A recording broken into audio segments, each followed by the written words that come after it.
পারে কিনা, যা বাংলাদেশ ক্রিকেট বোর্ডের পরবর্তী পথ চলা নির্ধারণ করবে?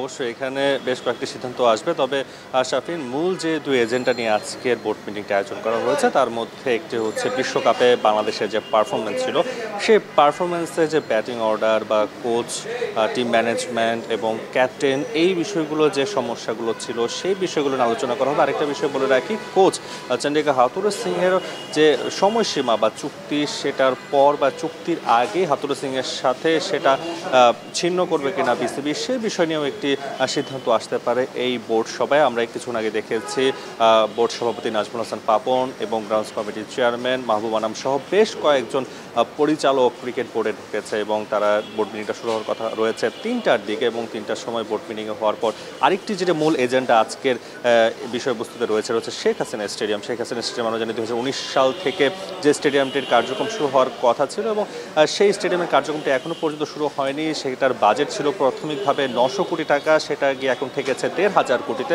এবং 76 কোটিতে সেখানে পরামর্শক নিয়োগ দেওয়া হয়েছে, এবং এই মাসে অর্থাৎ জুলাইতে কাজ শুরু করার পরিকল্পনা রয়েছে বিসিবির। সেই বিষয়গুলো কতটুকু বাস্তবায়ন করা হবে, সেই সিদ্ধান্ত কতটুকু নেওয়া হবে, সেভাবে একদম চূড়ান্তভাবে আজকে এই বোর্ড মিটিংয়ে নেওয়ার কথা রয়েছে। মূলত এই শেখ হাসিনা স্টেডিয়ামের পরবর্তী কী পদক্ষেপ নেবে ক্রিকেট বোর্ড, সেই বিষয়টা আজকে এখান থেকে জানানো হবে। আরেকটা বিষয় বলে রাখি, শেখ হাসিনা স্টেডিয়াম 38 একর অর্থাৎ 3,735 জায়গার মধ্যে যে স্টেডিয়ামটি করা হবে, 50,000 ধারণ ক্ষমতা, সেটার 2026 সালে বাংলাদেশ ক্রিকেট বোর্ড চাইছে সেখানে আন্তর্জাতিক ম্যাচ করানোর সবচেয়ে বড় স্টেডিয়াম, অনেক বড় একটি প্রজেক্ট। সেটা নিয়ে অনেক বছর যাবৎ যে কাজটা এখনো শুরু করা হয়নি, পূর্বাঞ্চলে শেখ হাসিনা ক্রিকেট স্টেডিয়াম, সেই কাজটা কবে নাগাদ শুরু করা হবে সেই বিষয়টা অবশ্যই আজকে বোর্ড মিটিংয়ের পরে জানানো হবে। আর বিশ্বকাপে বাংলাদেশের যে পারফরমেন্স, যদিও বাংলাদেশের ক্রিকেট বোর্ডের পরিচালকরা যেটা বলছে, প্রাথমিকভাবে যে টার্গেটটা ছিল সুপার 8-এ খেলার, সেই সুপার 8টাকে বাংলাদেশ খেলেছে, তবে পরবর্তী সময়ে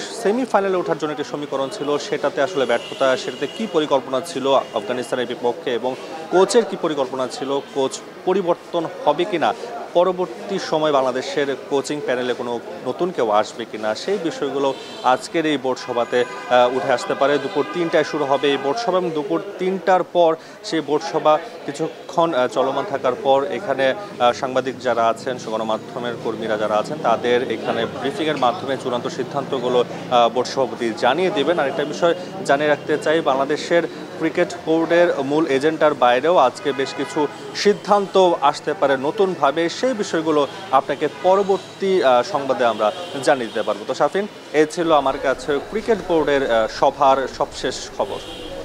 নাফি, আপনাকে ধন্যবাদ। সুখমনি তাসওয়ান নাফি যুক্ত হয়েছিলেন মিরপুর শের-ই-বাংলা ক্রিকেট স্টেডিয়ামে।